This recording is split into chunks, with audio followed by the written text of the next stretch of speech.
ঠিক নিলে না এর লাগি ডরাই না যেন আহলুস সুন্নাত ওয়াল জামাত ইমাম আমরা আসলামরার পীর ও মুর্শিদের সাহেবুল্লাহ রহমতুল্লাহ তাআলা আলাইহি তারা কইতা ফুলতলির জাত মারা যাইবা তার মসলক তার লোক ইয়া কবরে যাইব গিয়া আর আমরা দেখি আর ফুলতলির সাহেবুল্লাহর জিসমানি রুহানি আওলাদ হলে এখনো মসলক দরিয়া রাখছেন নিনা না সাহেবুল্লাহর আওলাদ হল যতদিন থাকবা আপনারা যতদিন থাকবা আমরা চোখ মেলা যতদিন থাকবো আমরা জিসমের দিকে রু যতদিন থাকবো বাতিলের সামনে দাঁড়াই দাঁড়াইয়া আমরা মায়ের করতাম না কোরআন হাদিস দিয়া জবাব দিমু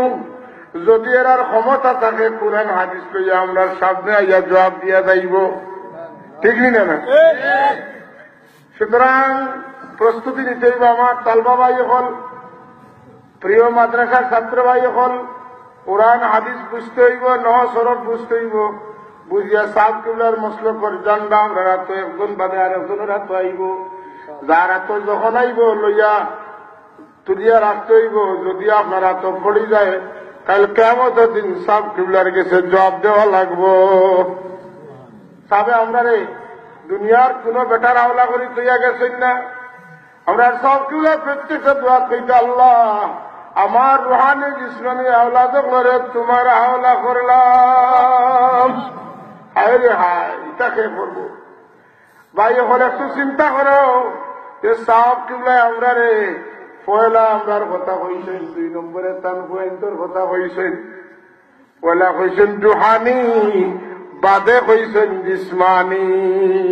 ইটা সাহেব দুনিয়ায় ফাইতাই নাই রে ভাই হল হাসান না আমার সাবর ইনসাফ করতে পারেন টান হইন তোর কথা আগে কইন আল্লাহ আমার রুহানি জিসমানি আওলাদর জীবনটা উজালা করিয়া দেও আমরা জীবন উজালা হইবার লাগি আল্লাহর কাছে আগে কইন আল্লাহ ইনসাফ কিতা করবা বলে তুমি যখন ফরার হুয়াইন তো লাগি দোয়া করছো তোমার হুয়াইন তো লাগি আগে কবুল করলাম এর লাগি আমরা সাফ টুকলার আওলাদ হলে সাফ থাকতে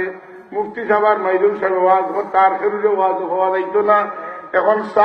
সাবজাদা হল বাড়াইয়া সাবর নাতিয়ে হলো বাতি লইয়া বাড়াই গেছ খুশি না বেটা সাবু সাল্লাল্লাহু আলাইহি